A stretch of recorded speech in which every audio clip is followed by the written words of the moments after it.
Het belangrijkste nieuws uit Curaçao in het Nederland. Extra Journaal, vers van de pers.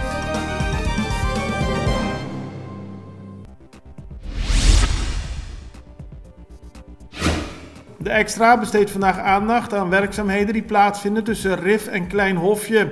Het Mangrovenpark in Rif heeft te kampen met overlast van rioleringswater. Nu is de bedoeling dat dat water naar Klein Hofje kan worden getransporteerd, zodat het Mangrovenpark verder kan groeien en een nieuwe toeristische attractie kan worden zonder problemen met rioolwater. Staatssecretaris Raymond Knops van Koninkrijksrelaties heeft gisteren in een brief aan de Tweede Kamer aangegeven dat Curaçao aan voorwaarden heeft voldaan die Nederland had gesteld voor een nieuwe lening. Het geld kan worden gebruikt om de problemen op te vangen die zijn ontstaan door de coronacrisis. Het gaat in totaal om 95,5 miljoen gulden dat Nederland over zal maken aan Curaçao. Na Colectra, nós toma tempo para servir ora com mais de comunibo. Llama no centro de cliente na telefone 0800 035 de jaluna para viernes voor die setor de mente te com setor de noite para turno serviço nan of patrão cita. Se você traz cita para já sabra, também por hora. Por escolher para trabalhar, riba aqualectra.com e aproveitar a mesura, põe o documento na cerca para visitar cerca nós, vai mais fácil. Sim, a Colectra su centro de cliente wordt klaar para servir na momento que você comini abo.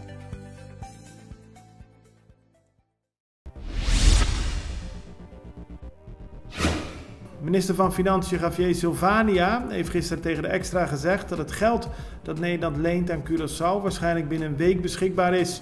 Daarmee zullen onder meer ambtenaren salarissen worden betaald, maar ook krijgen overheidsstichtingen het geld waar ze recht op hebben en kunnen er onder meer voedselbonnen mee worden betaald. Silvania is blij met het geld, maar benadrukt dat het om een lening gaat dat uiteindelijk moet worden terugbetaald. De stichting Sint Elisabeth, het voormalige CEOS, heeft in een brief laten weten dat ze bereid zijn uitleg te geven over de deal die vorig jaar is gesloten met de Curaçaose regering.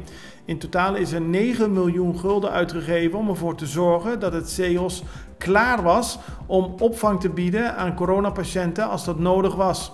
Uiteindelijk is er geen enkele patiënt in het CEOS geplaatst, maar is het geld wel overgemaakt. Volgens het CEOS is dat een gevolg van duidelijke afspraken. Eerder zei minister van Financiën Javier Silvania dat dit niet goed was voor het land. Het CEOS wil, als dat nodig is, uitleg geven over de gemaakte afspraken.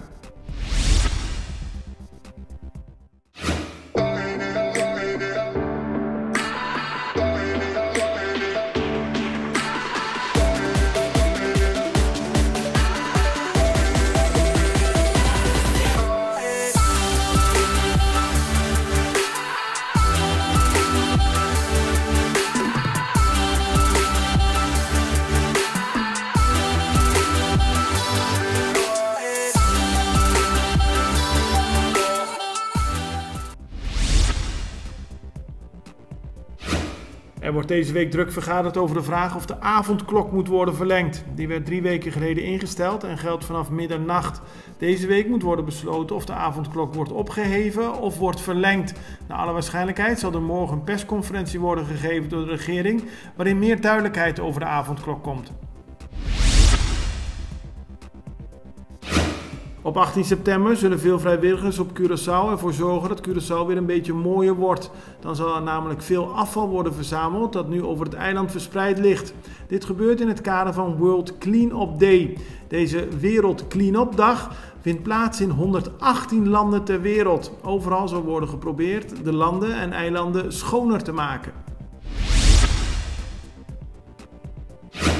De Arubaanse honkballer Alexander Bogaerts moest gisteren een wedstrijd van zijn team de Red Sox afbreken. Gedurende de wedstrijd kwam het nieuws binnen dat hij positief had gereageerd op een COVID-test. Daarop werd Bogaerts gewisseld. Hij is niet de eerste van de Red Sox die positief heeft getest. Deze week testen namelijk al 5 andere teamgenoten positief op het virus.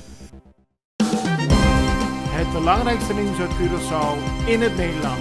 Access Journaal, vers van de pers.